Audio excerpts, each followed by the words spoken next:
ایک بڑا سا تالا اس کے داخلی گیٹ پر ڈال دیا گیا تھا، اور وہ روتی بلکتی اپنے بچپن، اپنی یادیں، اپنا سب کچھ اسی گھر میں مکفل کرائی تھی۔ شامل انکل کا گھر بہت بڑا نہ تھا، پھر بھی اسے ایک علیحدہ کمرہ الاٹ کر دیا گیا تھا۔ ان کی پہلی بیوی سے ان کی ایک 4 سالہ بیٹی تھی، جسے زبردستی سیرت کی بہن بناتے ہوئے شامل انکل نے اسی کے کمرے میں حصے دار بنا دیا تھا۔ 4 سالہ ہانیہ نئی نئی ماں سے جدا ہوئی تھی۔ وہ راتوں کو اٹھ اٹھ کر روتی تو مجبوراً سیرت کو بھی اٹھنا پڑتا۔ ایسا لگتا اس روتی ہوئی معصوم بچے کی آواز اس گھر میں کسی کو سنائی نہ دیتی تھی۔ شروع میں وہ سیرت سے بھی نہ سنبھلتی، یوں ہی روتے روتے سو جاتی، مگر آہستہ آہستہ جیسے وہ دونوں ہی ایک دوسرے کے وجود کی عادی ہو گئی تھی۔ گل ماما نے بھی جیسے اسے ذمہ داری سے جان چھڑائی، اور ہانیہ مکمل طور پر سیرت کے حوالے ہو گئی۔ یہاں اس کے گھر کی طرح کوئی ملازم نہ تھے، تو سارا کام گل ماما اکیلے کرتی اور اسکول کے بعد سیرت کو بھی اپنے ساتھ لگا لیتی۔ ان گزرے حالات میں اس کی شخصیت اعتماد سے اس قدر خالی ہو چکی تھی کہ وہ بنا کوئی سوال کیے گل ماما کے ہر کہے پر عمل کیے جاتی۔ شامل انکل کا رویہ اس کے ساتھ بظاہر بہت اچھا ہوتا، مگر پھر بھی نہ جانے کیوں وہ اسے کبھی اچھے نہیں لگے تھے۔ ان کی آنکھیں ان کی باتوں کا ساتھ نہیں دیتی تھی۔ وہ زیادہ سے زیادہ ان کی موجودگی میں اپنے کمرے میں بند رہتی یا کسی نہ کسی کام میں خود کو مصروف رکھتی تاکہ ان سے سامنا کم سے کم ہو۔ اس گھر میں اسے نہ کوئی مالی پریشانی تھی، نہ جسمانی تکلیف۔ شامل انکل کی اچھی جاب تھی، ہانی اچھے اسکول میں پڑھتی تھی، اور سیرت کا اسکول بھی وہیں تھا جہاں وہ پاپا کی زندگی میں پڑھتی تھی۔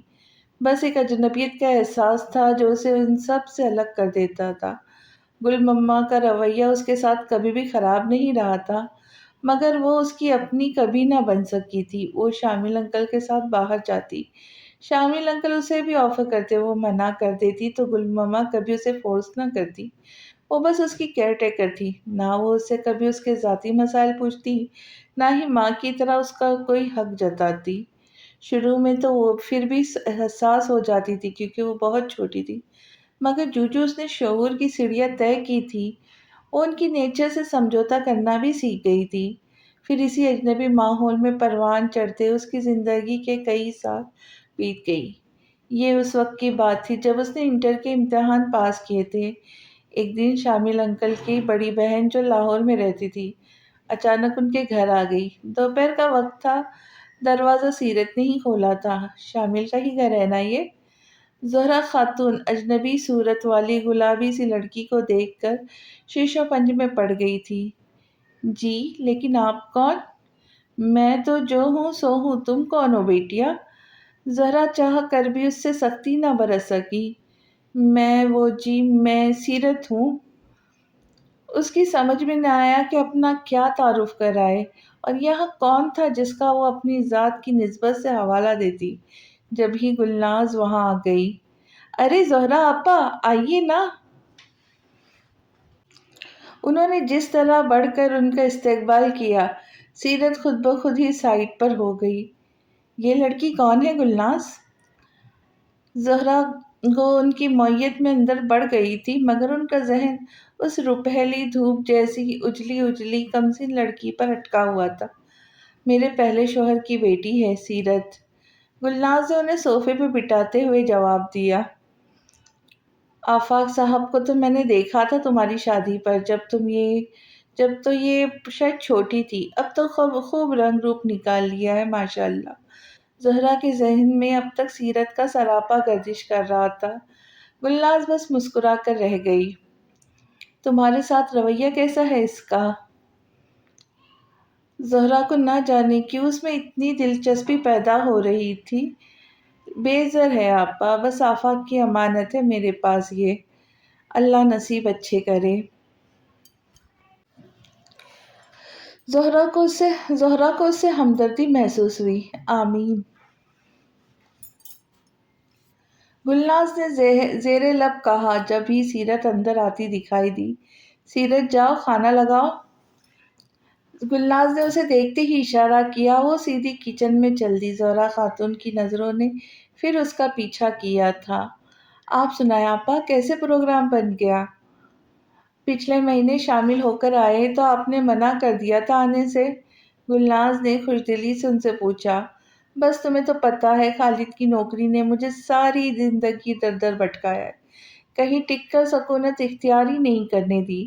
اب 3 مہینے پہلے لاہور میں پڑاؤ ڈالا ہے تو میں نے تو ہاتھ جوڑ دیے کہ اب کہیں نہیں جانے والی، سوئے قسمت کے عنبر کا رشتہ بھی یہیں طے ہو گیا۔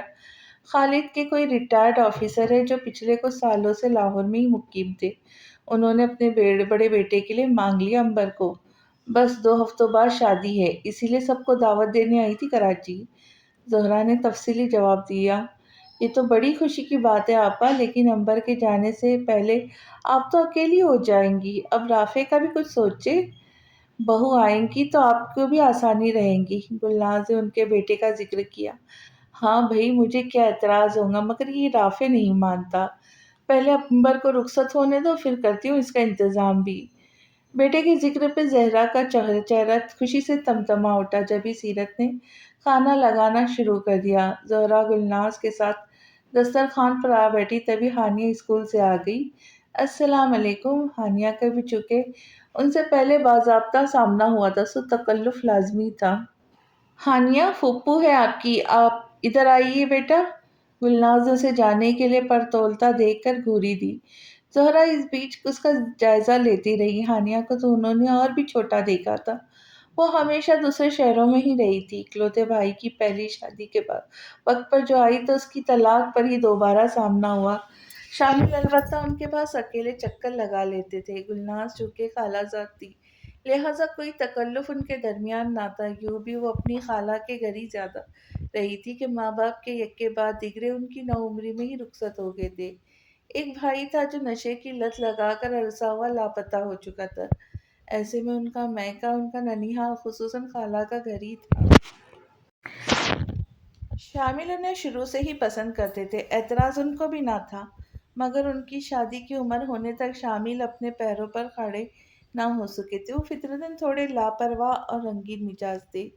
گلناز انہیں گھر کی کھیتی لگتی تھی جو ہمیشہ ہی ان کے دسترس میں رہنے والی تھی، تو انہوں نے کبھی بھی اس بارے میں سنجیدگی ظاہر نہ کی تھی۔ ایسے میں ان کے لیے آفاق منصور کا رشتہ کسی نعمت سے کم نہ تھا۔ وہ خوبرو، تعلیم یافتہ صاحب جائیداد تھے، اپنا گھر کاروبار تھا، کروڑوں نہ سہی لاکھوں کے مالک تو ضرور تھے۔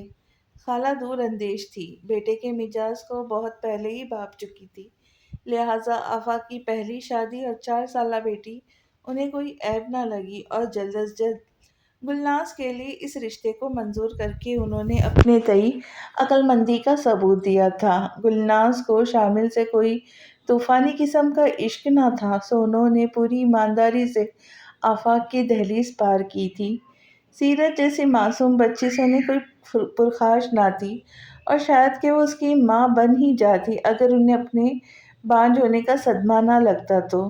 اس خبر نے انہیں یوں خاموش کیا کہ وہ پھر چاہ کر بھی سیرت کو نہ اپنا سکی۔ آفاق سے انہیں محبت تھی، وہ نیک اور باوقار شخص تھے، بس عمر کی نقدی تھوڑی لکھوا کر لائے تھے۔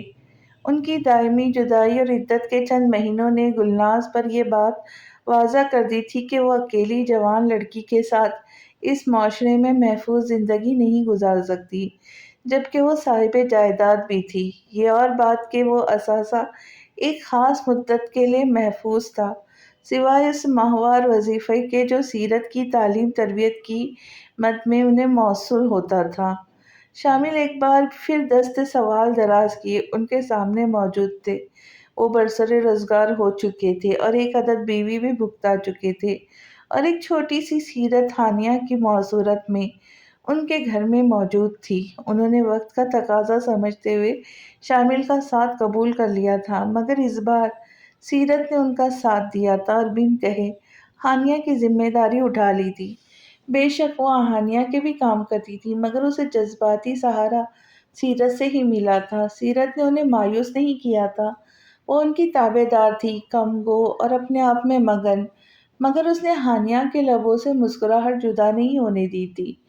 شامل کی دلچسپی اپنی سگی اولاد میں بھی نہ ہونے کے برابر تھی۔ سیرت پر ان کی خصوصی توجہ گلناز کو ٹھٹکا گئی تھی۔ یوں تو وہ خود بھی شامل سے کتراتی تھی، اور کچھ گلناز نے بھی اسے کبھی شامل کے سامنے آنے یا ان کے کام کرنے کے لیے نہیں کہا تھا۔ وہ عورت تھی، ایک مرد کی نظر اور نیت پہچاننے میں انہیں وقت نہیں لگا تھا۔ اس گھر میں ملازمہ کا نہ ہونا اور عائشہ کا بے مقصد طلاق لینا بھی اسی سلسلے کی ایک کڑی تھا۔ یہ ساری حقیقت ان پر شادی کے بعد کھلی تھی، مگر اس عمر میں وہ کیا رسوائی مول لیتی، سو اپنی عزت سنبھالے بیٹھی تھی۔ ہانیہ ان کے بلاوے پہ قریب آ گئی تھی۔ زہرا نے فطری محبت سے مغلوب ہو کر اسے گلے لگایا۔ وہ پھول سی بچی ان کا دل پسیج گئی تھی۔ آخر وہ بھائی کی اولاد تھی، وہ بھی بن ماں کے پل رہی تھی۔ ہانیہ نے رونی صورت بنا کر سیرت کو دیکھا تو اس نے آنکھ کے اشارے سے سہارا دیا۔ کون سی کلاس میں پڑھتی ہو آپ؟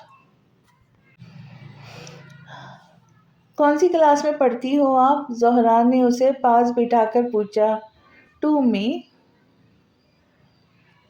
اس نے آنکھیں پٹ پٹا کر جواب دیا۔ میرے ساتھ چلو گی میرے گھر؟ آپ کی ایک بڑی آپی کی شادی ہے، بہت مزہ آئے گا۔ انہوں نے محض بات کرنے کے لیے اسے لالچ دیا۔ اس نے پھر سیرت کی طرف دیکھا تو مسکرا کر اس بات میں سر ہلا دیا۔ اوکے۔ ہانیہ نے پونیوں والا سر دائیں بائیں ہلا دیا۔ زہرا نے بغور اس کی صورت کے ساتھ وابستگی محسوس کر لی تھی۔ پھر وہ شام تک رہی اور شامل کی واپسی پر ہی رخصت ہوئی۔ شامل نے انہیں ان کے دیور کے گھر چھوڑ آئے تھے، جہاں سے ان کی کل واپسی تھی۔ آپی پھپھو اچھی تھی نا؟ سیرت رات کو سونے کے لیے اس کا اور اپنا بستر ٹھیک کر رہی تھی جب ہانیہ نے اس سے پوچھا۔ اس کا چہرہ خوشی سے چمک رہا تھا۔ پھوپھی نے اسے بہت ساری چیزیں دی تھی، اپنے ہاتھ سے کھانا بھی کھلایا تھا۔ سیرت کے بعد وہ پہلی ہستی تھی جس سے اسے بے لوث چاہت کا اظہار ملا تھا۔ ہانیہ ایک ہی ملاقات میں ان کی گرویدہ ہو گئی تھی۔ وہ بچی تھی، پیار کی خوشبو نے اسے اسیر کر لیا تھا۔ اس نے ایک نظر اس کا معصوم چہرہ دیکھا، پھر مسکرا دی۔ ہاں اچھی تھی تمہاری پھپھو۔ اس نے بیڈ پر بیٹھتے ہوئے اس کی تائید کی۔ سچ تو یہ تھا اسے بھی زہرا خاتون اچھی لگی تھی۔ سیرت کے ساتھ ان کا رویہ خاصا مشفقانہ تھا۔ ہم ان کے گھر چلیں گے نا شادی میں؟ ہانیہ اس کے برابر لیٹ کر بھی مسلسل وہیں کھوئی تھی۔ سیرت نے دوپٹہ اتار کر سرہانے رکھا اور چادر سینے تک اوڑھ کر ہانیہ کے گرد بازو پھیلا لیا۔ یہ تو گل ماما ہی بتائیں گی کہ چلیں گے یا نہیں، اس نے ایمانداری سے جواب دے دیا تھا۔ اس کا سابقہ تجربہ تو یہی تھا کہ اسے کبھی کہیں بھی ساتھ نہیں لے جایا جاتا تھا۔ اب سو جاؤ، صبح اسکول بھی جانا ہے نا؟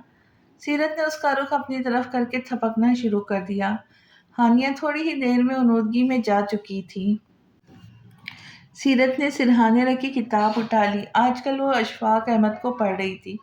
رات کو خاموشی اور اطمینان کے ساتھ مطالعہ کرنا اس کا محبوب مشغلہ تھا۔ وہ نیم دراز ہو کر کتاب ہاتھ میں لیے پوری طرح مگن تھی۔ سیاہ بالوں کی موٹی سی چوٹی سینے پہ ڈالے وہ کسی جملے کو پڑھ کر مسکرائی تھی کہ اچانک اس کے کمرے کا دروازہ ٹھا کر کے کھولا گیا۔ وہ ہڑبڑا کر متوجہ ہوئی تو سامنے شامل انکل کھڑے تھے۔ اسے بے پرواہ حلیے پر افسوس کرتے اسے یاد آیا کہ وہ ہانیہ کی باتوں میں لگ کر دروازہ مقفل کرنا بھول گئی تھی، اور شامل صاحب ہمیشہ کی طرح بنا دستک دیے گھسے چلے آئے۔ اس نے سرحد سے دوپٹہ اپنے وجود پر پھیلایا تھا، مگر سامنے کھڑے بے باک شخص نے نگاہ پھیرنا ضروری نہ سمجھا تھا۔ کوئی کام تھا انکل؟ اس نے بہت ضبط کرتے ہوئے پوچھا تھا۔ وہ گل سو گئی ہے، مجھے چائے کی طلب ہو رہی ہے، سوچا تم سے کہہ دوں۔ وہ ڈھٹائی سے اسے گھرتے ہوئے کہنے لگے۔ سیرت نے بمشکل خود پر قابو پایا۔ یہ چائے کی طلب انہیں آج کل بہت ہونے لگی تھی، اور وہ ہمیشہ گل مما کے سونے کے بعد ہی ہوتی تھی۔ وہ خاموشی اور اتحاد سے ہانیہ کے پہلو سے اٹھی۔ آپ جائیے، میں لاتی ہوں۔ اس نے انہیں ٹالنے کی آخری کوشش کی جو دروازے میں جم کر کھڑے تھے۔ ٹھیک ہے۔ بدستور اسے گھورتے ہوئے انہوں نے ذرا سا کنارے ہوتے ہوئے اسے گویا نکلنے کا راستہ دیا۔ سیرت قرآنی آیت کا ورد کرتے ہوئے اتحاد سے وہ برائے نام فاصلہ پار کر گئی۔ کچن میں آ کر چائے چڑھانے تک اسے گھر کی خاموشی سے شدید خوف آنے لگا تھا، اور جو کبھی یہ شخص اپنی خباثت پہ اتر آیا تو مجھے بچانے والا بھی کوئی نہیں ہوگا یہاں۔ چائے کی کیتلی کو کرتے ہوئے اس کی آنکھیں خود بخود جلنے لگی تھی۔ بن گئی چائے؟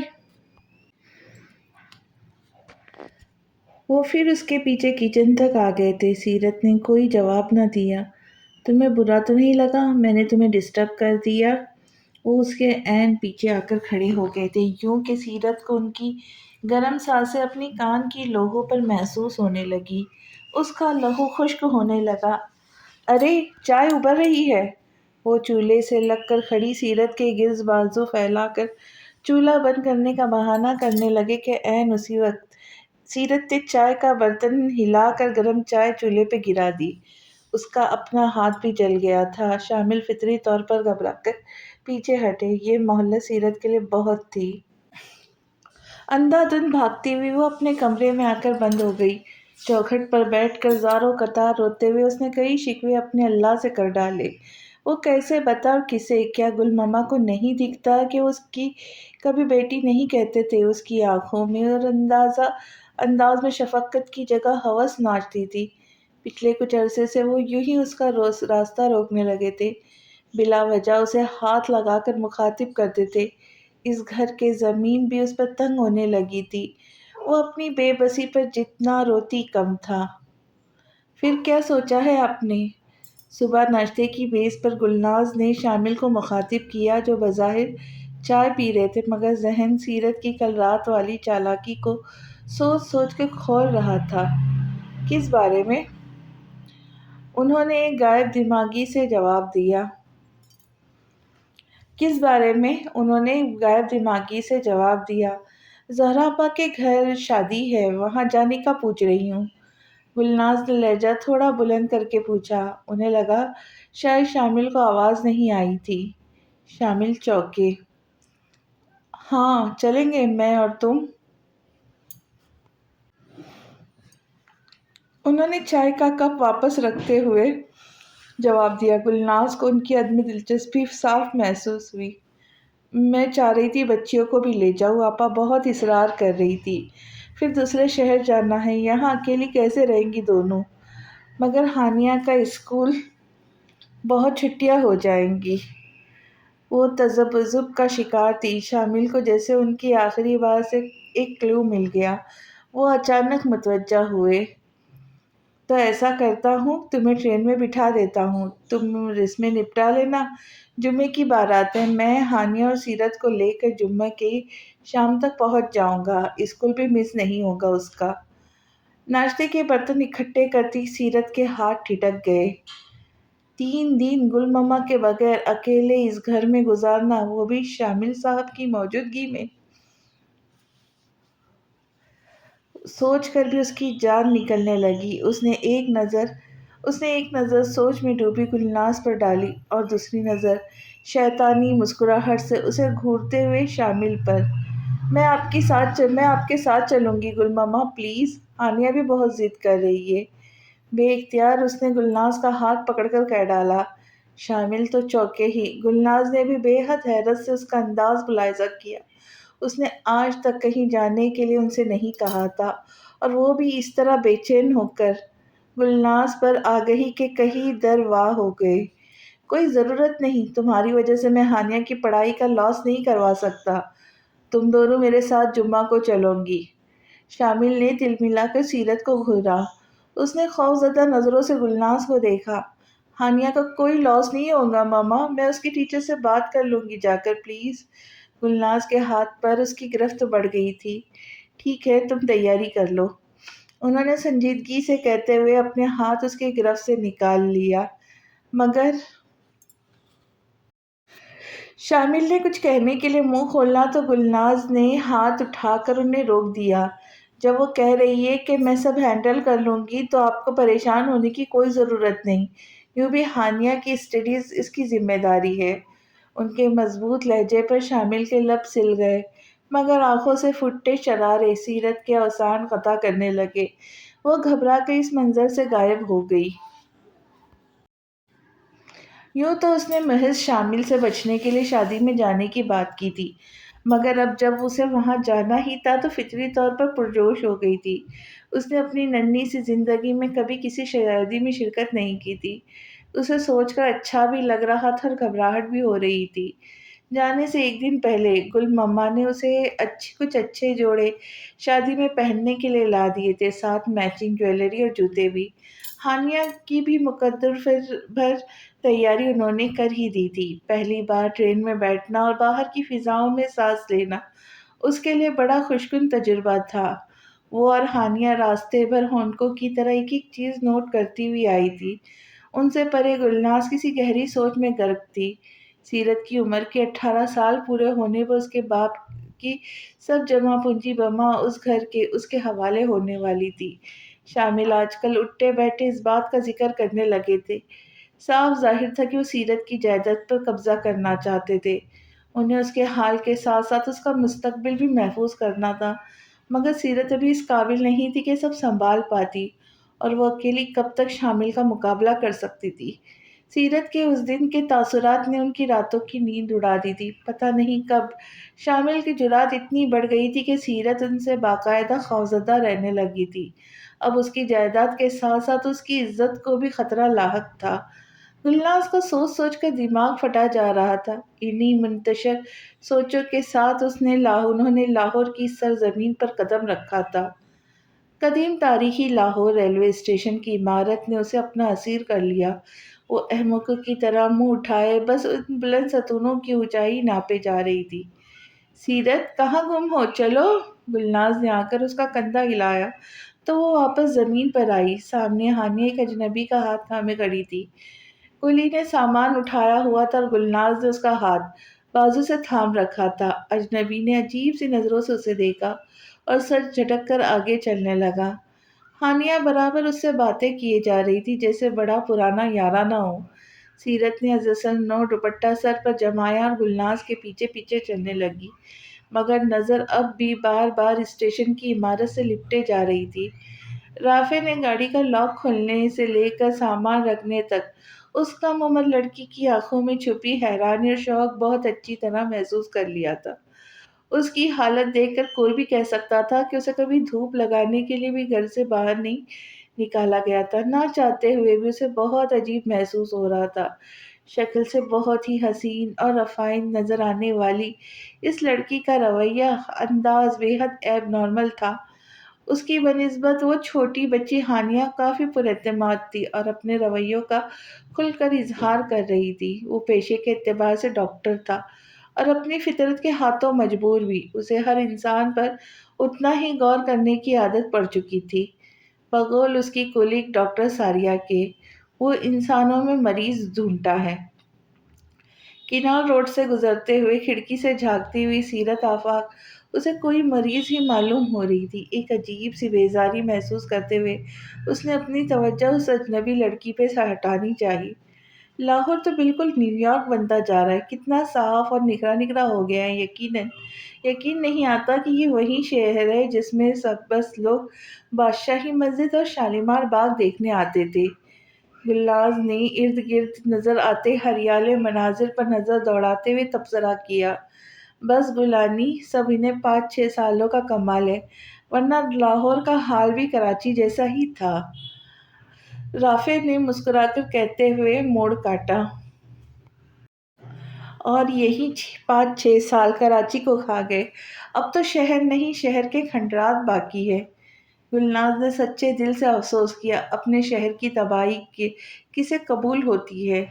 لیکن اس میں بڑا ہاتھ انہی لوگوں کا ہے جو اس شہر کی ملکیت کے دعوے دار تھے۔ جب گھر کے لوگ ہی گھر بنانے میں دلچسپی نہیں لیتے تو باہر والوں کو کیا پڑی ہے کہ فکرے مول لے۔ رافع نے سچ بات کہی تھی، گلناز نے بس سر ہلا دیا۔ سیرت اس بیچ اس گفتگو سے بے نیاز پنجاب یونیورسٹی کے ہرے بھرے کیمپس دیکھنے میں مہو رہی۔ اور تم سناؤ، تمہاری جاب کیسی جا رہی ہے؟ آپا کہہ رہی تھی کہ تم اسپیشلائزیشن کے لیے باہر جانا چاہتے ہو۔ گلناز نے یاد آنے پر پوچھا۔ جی آنی، ارادہ تو ہے جی، یعنی ارادہ تو ہے، باقی جو اللہ کو منظور۔ فی الحال تو امی نے میرا جینا دوبر کیا ہوا ہے کہ شادی کر لو، کہیں آپ سے بھی تو لڑکیاں دیکھنے کا نہیں کہہ دیا؟ وہ شرارت سے کہتے ہوئے انہیں دیکھنے لگا۔ گلناز بظاہر مسکرا دی، مگر اس کے نظر اس کے وجیح چہرے پہ جیسے جم سی گئی تھی۔ اونچا، لمبا، خوبرو، اعلیٰ تعلیم یافتہ، قابل ڈاکٹر، بیٹا کیا کیا خواب اور ارمان نہیں ہوں گے؟ ڈاکٹر بیٹا کیا کیا خواب اور ارمان نہیں ہوں گے زہرا آپا کے، اور کسے قبول نہیں ہوگا ایسا شاندار لڑکا؟ نظریں یوں ہی بھٹک کر سیرت پہ گئی تو دل نے بچکانا سی خواہش کر دی، اگر ایسا ہو سکتا تو زہرا آپا خود مجھ سے کہتی۔ اس دن کتنا غور کر رہی تھی سیرت پر، دماغ نے فوراً ڈپٹ کر آئینہ دکھایا۔ اسی اثنا میں گھر آ چکا تھا۔ لاہور کے خوبصورت پوش علاقے میں وسیع رقبے پر پھیلی خوبصورت سی کوٹھی زہرا محل کے نام سے منسوب تھی۔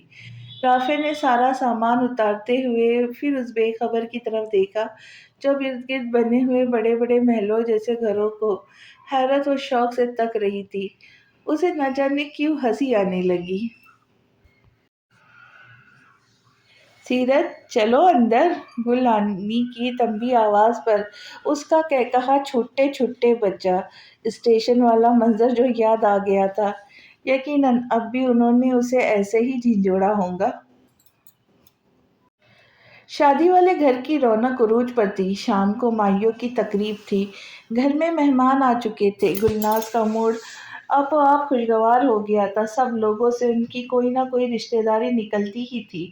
اب تو سیرت کے بارے میں بھی کوئی نہیں پوچھ رہا تھا کہ سب کو معلوم ہی تھا کہ گلناز کی پہلی شادی ایک بچی کے باپ سے ہوئی تھی، مگر سیرت کی صورت کے بارے میں انہیں ضرور ہر طرف سے تعریفی کلمات موصول ہو رہے تھے۔ زہرا نے اسے ہاتھوں ہاتھ لیا تھا۔ بھئی یہ ہماری سیرت ہے نا لاکھوں میں ایک۔ اپنے ملنے جلنے والوں سے وہ اس کا تعارف اسی انداز سے کروا رہی تھی۔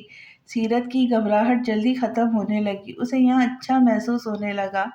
ہانیہ کو اپنی عمر کے کئی بچے یہاں دستیاب ہو گئے تھے، سو وہ سیرت کو پلو چھوڑ کر کھیل کود میں مگن ہو گئی تھی۔ سیرت لاشعوری طور پر عادتاً گلناز کے ساتھ ساتھ ہی لگی ہوئی تھی۔ رافع ان لوگوں کو چھوڑ کر واپس ہاسپٹل چلا گیا تھا۔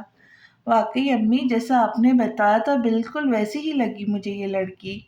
امبر تنہائی پا کر زہرا خاتون کے کان میں سرگوشی کرنے لگی۔ ہے نا، میں نہ کہتی تھی ایسی معصوم، فرما بردار اور حسین صورت لڑکی نایاب ہے آج کے دور میں۔ گلناز نے بڑا سنبھال کر رکھا ہے اسے۔ زہرا کو سیرت اپنی کوئی دریافت محسوس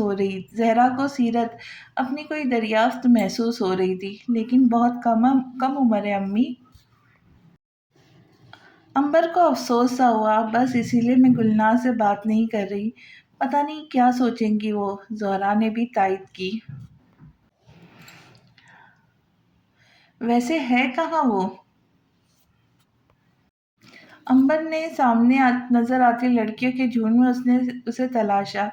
گلناز کے ساتھ ہی بیٹھی رہتی ہے، گھبراتی ہے شاید لوگوں سے، انہوں نے اندازہ لگایا۔ ارے تو آپ اسے میرے پاس بھیج دیں، میں اپنے کمرے میں بٹھا لوں گی، یوں بھی میں اکیلی بیٹھی رہتی ہوں۔ امبر نے تجویز پیش کی۔ یہ ٹھیک ہے، میں دیکھتی ہوں جا کر۔ تھوڑی دیر بعد زہرا اسے امبر کے کمرے تک چھوڑ گئی تھی۔ سیرت تمہیں مہندی کی تھال سجانے آتے ہیں؟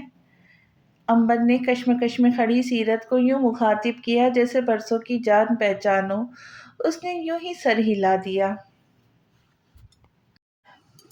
تو آؤ یہاں، پھر یار تھوڑی میری ہیلپ کر دو، یہاں تو کسی کو اپنی تیاریوں سے ہی فرصت نہیں، اس نے دوستانہ انداز میں کہتے ہوئے سیرت کا ہاتھ پکڑ کر پاس بٹھا لیا تھا۔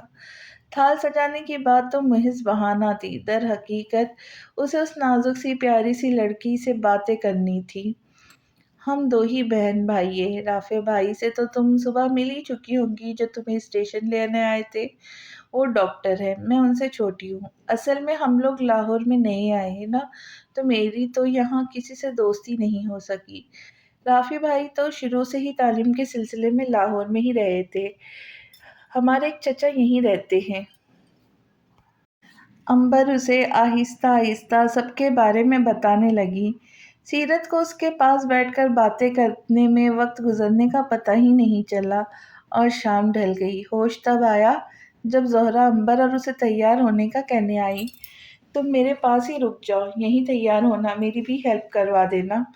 امبر کے پرخلوص آفر پر وہ انکار نہ کر سکی، یوں بھی وہ اتنے بھرے پورے گھر میں واحد امبر کا کمرہ ہی سکون کا حامل تھا۔ سیرت اپنا سامان وہیں لے آئی۔ سب سے پہلے اس نے ہانیہ کو تیار کر کے باہر بھیجا۔ امبر اس کی احساس ذمہ داری سے بہت متاثر ہوئی۔ زہرا خاتون امبر کی خبر لینے اندر آئی تو وہ خود گلابی جوڑے میں ملبوس امبر کی تیاری میں مدد کروا رہی تھی۔ امبر کی ہر چیز تیار تھی، بس سیرت اس کی ہدایت کے مطابق اسے پہنا رہی تھی۔ خود اس نے کانوں میں چھوٹی سلور بالیاں اور میچنگ چوڑیاں پہن رکھی تھی۔ اپنے تئیں وہ تیار تھی۔ اس کی دمکتی رنگت اور قدرتی گلابی ہونٹ کسی سنگار کے محتاج تھے بھی نہیں۔ امبر کے لاکھ کہنے کے باوجود بھی وہ لپسٹک تک لگانے کے لیے راضی نہیں ہوئی تھی۔ بس اس کے لمبے سیاہ بالوں کا خوبصورت سا اسٹائل امبر کی کزن نے بنا دیا تھا۔ سبھی لڑکیوں میں اس کی صحت مند جلد اور لمبے حسین بال بہت ڈسکس ہوئے تھے، اور وہ جھیپی سی مسکراہٹ سجائے اپنی گھبراہٹ چھپاتی پھر رہی تھی۔ مہمانوں کی آمد پر وہ باہر آ کر گلناز کے ساتھ بیٹھ گئی۔ تقریب کا انتظام گھر کے لان میں کیا گیا تھا، جو خاصا وسیع تھا۔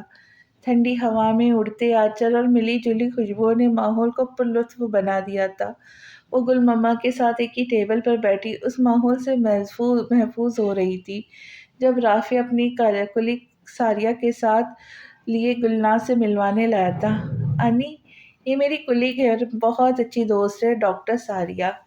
تعارف کرواتے ہوئے اس کے چہرے پہ بہت خوبصورت مسکراہٹ تھی۔ سیرت نے چور نظروں سے دونوں کو دیکھا۔ دونوں نے سفید جوڑے پہن رکھے تھے، بس ساریہ نے ساتھ دھانی چنری بھی اوڑھ رکھی تھی۔ وہ بہت خوبصورت اور پروقار شخصیت کی مالک تھی۔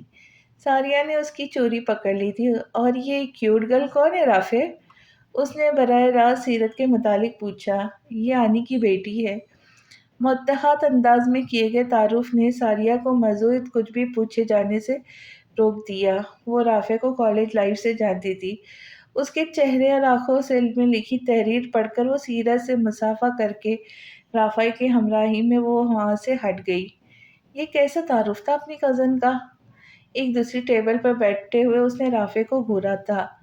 وہ میری کزن نہیں ہے، انی کی اسٹیپ ڈاٹر ہے، رافع نے وضاحت کی، ساتھ مختصر اس کا بیک گراؤنڈ بھی بتا دیا۔ پور گرل۔ سارا کو اس سے ہمدردی ہونے لگی۔ پور نہیں، ویری پور، بلکہ پور ترین۔ رافع نے بیزار سا منہ بنایا۔ مطلب؟ ساریہ کے سوال پر اس نے صبح والی ساری بات اسے بتا دی اور جی کھول کر ہنسا۔ مجھے پورا یقین ہے کراچی سے نہیں، کسی دیہات سے اٹھ کر آئی ہے۔ یو مسٹ سی ساریہ، ڈروے سے نکلے چوزے جیسی حالت تھی اس کی۔ اسے پھر سوچ کر مزہ آنے لگا۔ غلط بات ہے رافع، اتنی معصوم سی لڑکی لگ رہی ہے وہ۔ جس طرح کی لائف اس نے گزاری ہے، ایسے میں تمہیں اس کی سائیکی سمجھ آ جانی چاہیے تھی، نہ کہ تم اس کا مذاق اڑاؤ۔ ساریہ نے اسے لتاڑا تو وہ بھی تھوڑی شرمندگی محسوس کرتے ہوئے خاموش ہو گیا۔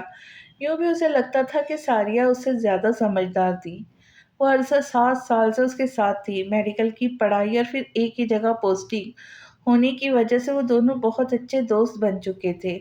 ان میں کمال کی ذہنی ہم آہنگی تھی۔ پیار محبت جیسے الفاظ چاہے بیچ میں نہ آئے ہوں، مگر رافع خالد کے لیے وہ یقیناً اس کی پہلی چوائس ہی تھی، کیونکہ وہ لائف پارٹنر کے لیے ذہنی ہم آہنگی کو اولویت دیتا تھا۔ حسن یا اور کچھ بھی اس کے نزدیک ثانوی چیزیں تھیں، اور ساریہ سے نہ صرف اس کی بہترین ہم آہنگی تھی بلکہ بہت اچھی شخصیت کی مالک بھی تھی۔ یوں تو وہ ابھی شادی جیسی ذمہ داری کے لیے تیار نہیں تھا، مگر جب بھی ہوتا ساریہ کا نام ہی سب سے پہلے اس کے ذہن میں آنا تھا۔ واضح طور پر اس نے کبھی ساریہ سے یہ بات نہیں کی تھی، مگر اسے اندازہ تھا کہ ساریہ اس کی پسندگی سے کسی حد تک واقف تھی۔ جمعہ کی صبح شامل خان آفس جانے کے لیے تیار ہو رہے تھے۔ وہیں سے شام کی فلائٹ سے انہیں لاہور چلے جانا تھا۔ سیرت نے جس طرح انہیں کراس کیا تھا اسے سوچ کر ابھی بھی ان کے دماغ میں الاؤ دہکنے لگے تھے۔ 14 سالہ سیرت آفاق کو جب انہوں نے پہلی بار گلناز کے گھر میں دیکھا تھا، جبھی سے وہ خوفزدہ ہرنی انہیں اپنا اگلا شکار لگنے لگی تھی، اور جب سے انہیں یہ پتا چلا تھا کہ وہ اپنے باپ کی اکلوتی وارث ہے، تبھی سے انہوں نے گلناز سے شادی کرنے کا ارادہ کر لیا تھا۔ وہ پکے کھلاڑی تھے، موقع پرست تھے۔ اپنی حسرتیں پوری کرنے کا موقع انہوں نے کبھی نہیں گنوایا تھا۔ وہ اس کھیل میں کبھی ناکام نہیں ہوئے تھے، نہ ہی رنگے ہاتھوں پکڑے گئے تھے، مگر نہ جانے کیسے ان کی بیوی عائشہ کو ان پر شک رہنے لگا، اور اس کے روز روز کے پہروں سے تنگ آ کر انہوں نے اسے طلاق دے دی۔ مگر اس کی لاکھ منتوں ترلوں کے باوجود ہانیہ کو اس کے حوالے نہیں کیا تھا۔ پھر زیادہ وقت نہیں گزرا تھا جب گلناز سے ایک بار پھر ان کا سامنا ہو گیا۔ اس بار وہ ان کے گھر میں پلنے والی یتیم گلناز ہرگز نہیں تھی، بلکہ صاحب جائیداد بیوہ تھی، جو اپنے ساتھ سیرت آفاق جیسے ہیرے کی صورت میں ان کی دل لگی کا سامان بھی لانے والی تھی۔ انہوں نے بہت سوچ سمجھ کر گلناز سے شادی کی تھی۔ اتنے سالوں میں انہوں نے ہر ممکن حد تک کوشش کی تھی کہ وہ سیرت کو زیر کرنے میں کامیاب ہو جائے۔ نوخیز حسن ان کی کمزوری تھا، مگر سیرت اپنی عمر سے زیادہ سمجھدار تھی۔ وہ ہر بار چکنی مچھلی کی طرح ان کے ہاتھوں سے پھسل جاتی، انہیں دیکھتے ہی کمرے میں بند ہو جاتی، ان کا سامنا کرنے سے گریز کرتی، اور اس معاملے میں گلناز نے بھی اس پر کوئی پابندی نہیں لگائی تھی۔ اس نے سیرت کو اس کی مرضی کے مطابق آزاد چھوڑا ہوا تھا۔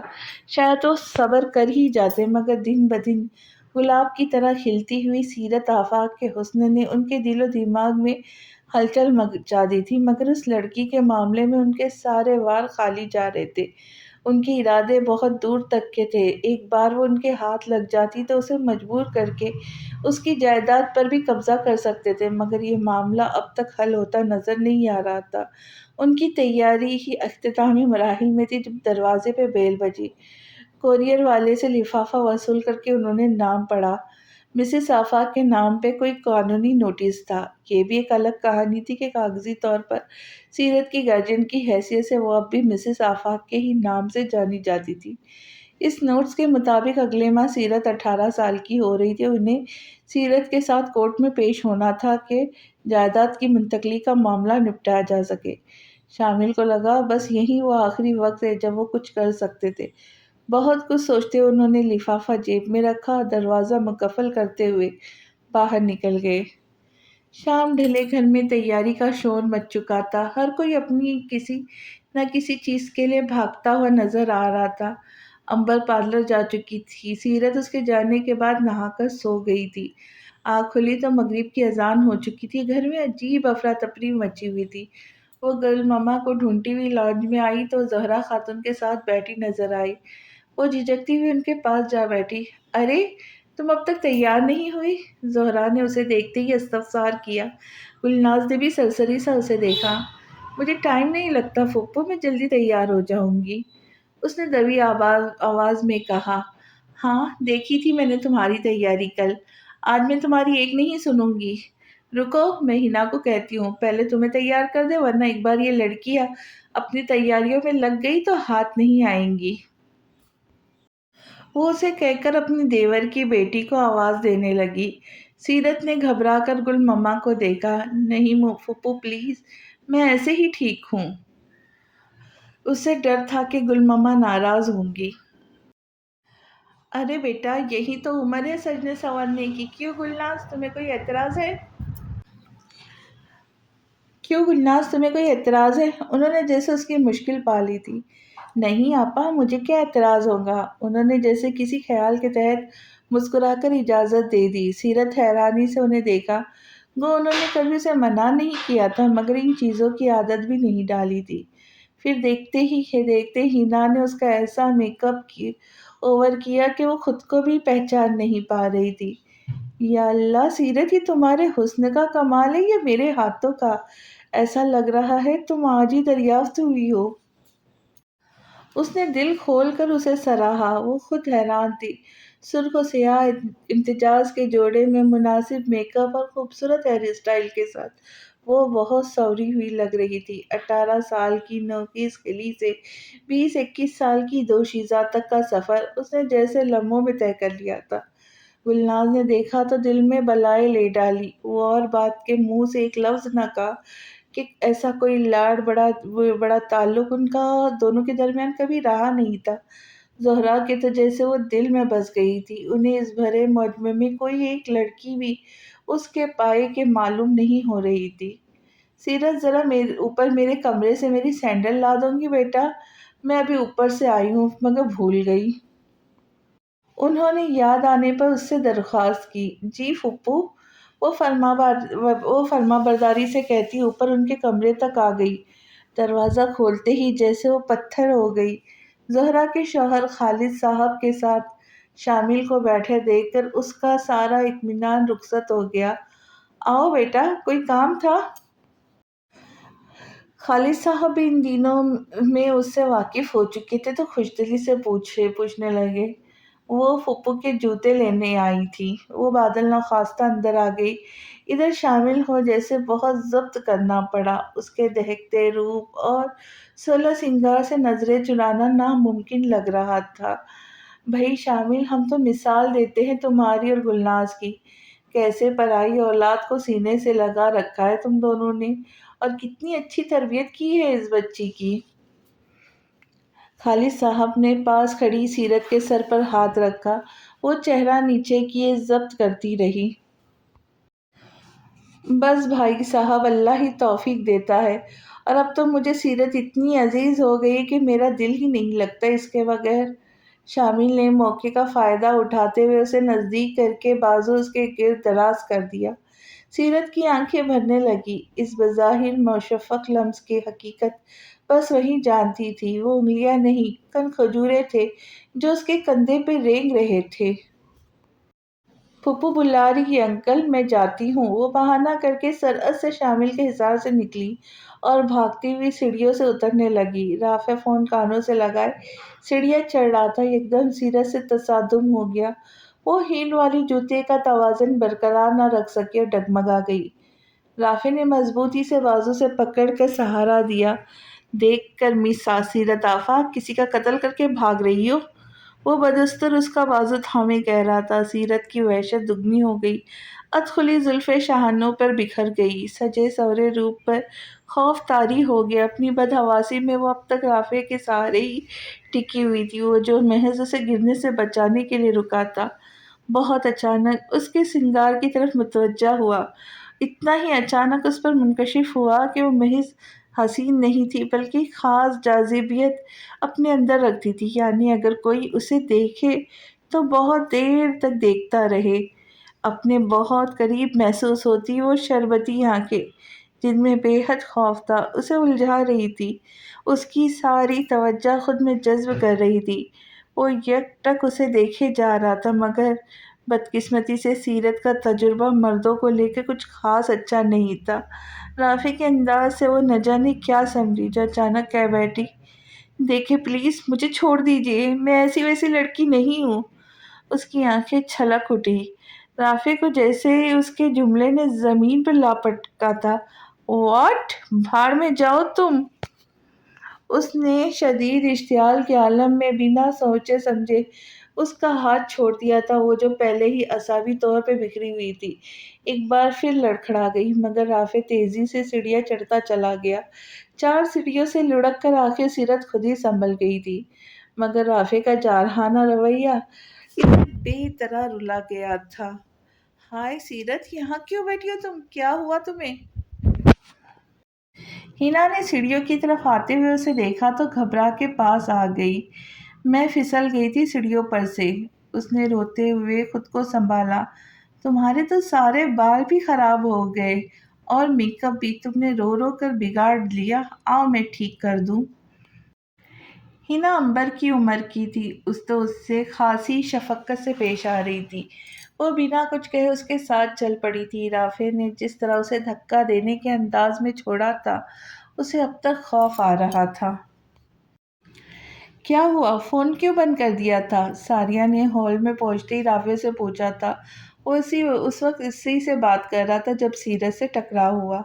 غصے میں اس نے فون ہی بند کر دیا تھا، جبکہ ساریہ ہیلو ہیلو ہی کرتی رہ گئی تھی۔ اس کا موڈ اب بھی خراب ہی تھا۔ ساریہ بھاپ چکی تھی۔ کہ کوئی سیریس بات تھی۔ میں نے تم سے کہا تھا نا کہ یہ لڑکی مریض ہے جسے علاج کی ضرورت ہے۔ اس نے بہت چڑھ کر ساریہ سے کہا۔ اس کے خالص ڈاکٹر تجربے پر ساریہ بمشکل اپنا قہقہہ روکا۔ ہوا کیا؟ اس کے استفسار پر رافع نے ساری کتھا اسے کہہ سنائی۔ تو ہو سکتا وہ پہلے ہی کسی بات پر ڈسٹرب ہو۔ ساریہ نے اسے ٹھنڈا کرنا چاہا۔ ہوا کرے ڈسٹرب؟ میرے بارے میں ایسی باتیں کہنے کی اس نے جرات کیسے کی؟ میرا ٹیسٹ کیا اتنا خراب ہے؟ اسے اصل غصہ اسی بات کا تھا۔ ہو سکتا ہے تم اسے مس انڈرسٹینڈ کر رہے ہو، ثانیہ نے پرسوچ انداز میں کہا۔ وہ یوں بھی کسی کے بارے میں فوری رائے دینے کی عادی نہیں تھی۔ بس تمہاری اسی ہمدردی سے متاثر ہو کے میں نے بھی محترمہ بدحواس صاحبہ سے نرم دلی جتائی تھی، مگر وہ خود کو پتہ نہیں کہاں کی ملکہ سمجھ رہی تھی۔ رافع اس کی بات پر اور چڑھ گیا۔ ساریہ نے سر پکڑ لیا۔ رافع پلیز گرو اپ۔ تم کب اپنے خود پہ خود ساختہ تجزیے کرنا بند کرو گے؟ تمہارے پروفیشن کے لیے بہت خطرناک ہے۔ تمہیں یہ غم ہو رہا ہے کہ وہ تمہیں غلط سمجھی، مگر ہو سکتا ہے تم بھی اسے غلط ہی سمجھ رہے ہو۔ اوہ میں بھول گیا تھا، وہ کیا کہتے تھے ڈاکٹر درانی کے ساریہ فاروقی بہت ہی نبض شناس ڈاکٹر ثابت ہوگی۔ کہیں سیرت آفاق کی نبض بھی تو تم نے نہیں پکڑ لی؟ ڈاکٹر صاحبہ نے۔ اس کا غصہ کبھی بھی ساریہ کے مثبت رویے کے آگے زیادہ دیر تک نہیں ٹک پاتا تھا، اور اب بھی یہی ہوا تھا۔ وہ مسکرا دیا تھا۔ ساحرہ نے بھی سکھ کا سانس لیا تھا۔ زہرا مامی نے تمہاری تلاش میں ایک کنویں میں باز ڈلوا دیا اور تم یہاں کھڑے ٹھٹے لگا رہے ہو۔ اچانک عقب سے اس کے کزن جہاں زیب نے آ کر اسے دبوچ لیا۔ وہ چونک گیا۔ واقعی مجھے بالکل دھیان ہی نہیں رہا، سوری ساریہ، میں آتا ہوں ابھی۔ وہ شرمندہ سا ہو کر جہازیب کے ساتھ چل دیا۔ زہرا خاتون کے ساتھ کھڑی سیرت نے جس طرح رافع کو دیکھ کر سر جھکایا تھا، رافع کو اس کی گھبراہٹ پہلی بار لطف دے گئی۔